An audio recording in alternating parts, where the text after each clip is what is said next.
Clockwise আমরা আপনাদেরকে ডাকছি, সেটা হচ্ছে ভিভিডিসি উপরে, যেটা আপনাদের কাছে বিষয়টা নতুন নয়, কারণ সারা বছরই কম বেশি আপনাদের এই সমস্ত কাজে যুক্ত থাকতে হয়। আর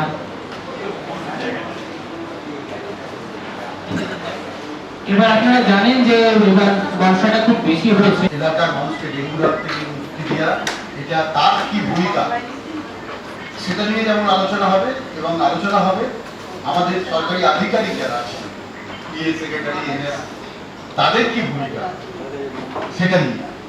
প্রশিক্ষণে এমন কোনো কথা বলবো না যে কথা আমাদের কানে নতুন কথা হিসাবে ঢুকবে, সব পুরনো কথা। এবং আমরা যা জানি নতুন করে বলার কিছুটা নেই। এই কাজের সঙ্গে আমরা প্রতিনিয়ত এই কাজের সঙ্গে যুক্ত এবং নিবিড়ভাবে এই কাজটা তুলে আনছে, এবং আপনাদের সক্রিয়তা আছে বলেই আমাদের জেলা এটা সামগ্রিক সুস্থতা। জনস্বাস্থ্য বলতে কি বোঝায়? জনস্বাস্থ্য বলতে একটি মানুষের এই তিনটেকে বোঝায়, আর এর সাথে সাথে পতঙ্গবাহিত রোগ প্রতিরোধ, সংক্রমণ নয় এমন রোগ নিয়ন্ত্রণ, প্রযোজন, শিশু স্বাস্থ্য, পরিবার পরিকল্পনা, প্রতিষেধক ব্যবস্থা, পুষ্টি, পরিবেশ, বিশুদ্ধ পানীয় জল, স্বাস্থ্য এবং জনস্বাস্থ্য বলতে পারছেন। স্বাস্থ্য একটা ঠিকঠাক হচ্ছে কি সেটা আমাকে মনিটরিং করতে হবে, এবং এই মনিটরিংটা করবে পঞ্চায়েত ব্যবস্থা সিস্টেমের নেতৃত্বের দক্ষতা বৃদ্ধি হবে। এটা করলে বিভিন্ন দপ্তরের সমন্বয় হবে আর জনভিত্তিক কার্যক্রম করবে, তবেই আমি জনস্বাস্থ্যের কাজকে করে এলাকার প্রতিরোধমূলক উন্নয়নমূলক ব্যবস্থা স্বাস্থ্য ব্যবস্থাকে শক্তিশালী করার জন্য পঞ্চায়েত পথ দেখাচ্ছে। পঞ্চায়েত মনে পড়েছে আপনাদের? অনেক পঞ্চায়েতের দেয়ালে লেখা ছিল, অনেক পঞ্চায়েত দেয়াল লিখন করেছিল, এর জন্য টাকা যেত আমাদের পঞ্চায়েতগুলো। পথ দেখাচ্ছে panchayat. CHMI, community health care management initiative, community health care management initiative, যার বাংলা হচ্ছে জন উদ্যোগে জনস্বাস্থ্য। এই যে কথাটা, এই কথাটার মধ্যে লক্ষ্য উদ্দেশ্য পদ্ধতি লুকিয়ে আছে। জন উদ্যোগ মানে জনগণের উদ্যোগ, জনগণ তার নিজের উদ্যোগে, তার গোষ্ঠী, জনগোষ্ঠী। পঞ্চায়েত এলাকায় 200টা স্বনির্ভর দল আছে, হ্যাঁ, সেই দলের কটা দল সামাজিক কাজ করে? কেউ করে, অনেকেই করে, বেশিরভাগই মিটিং এর এজেন্ডা ধরে কোনো মিটিং হয়নি, আর সবার শেষে লিখেছে উদ্যোগের সভায় আলোচনার বিষয়বস্তু না থাকায় সভাপতিকে ধন্যবাদ জানিয়ে সবার কাজ শেষ করা হবে। 3-4টে খাতায় লিখেছি আমি, প্রধানের সই নেই,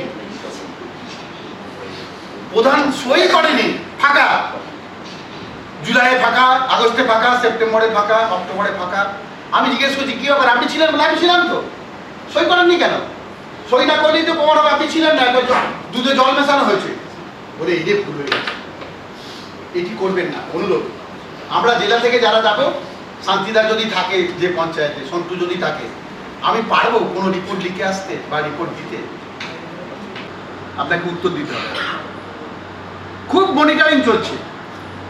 আমরা জেলা থেকে তো যাই,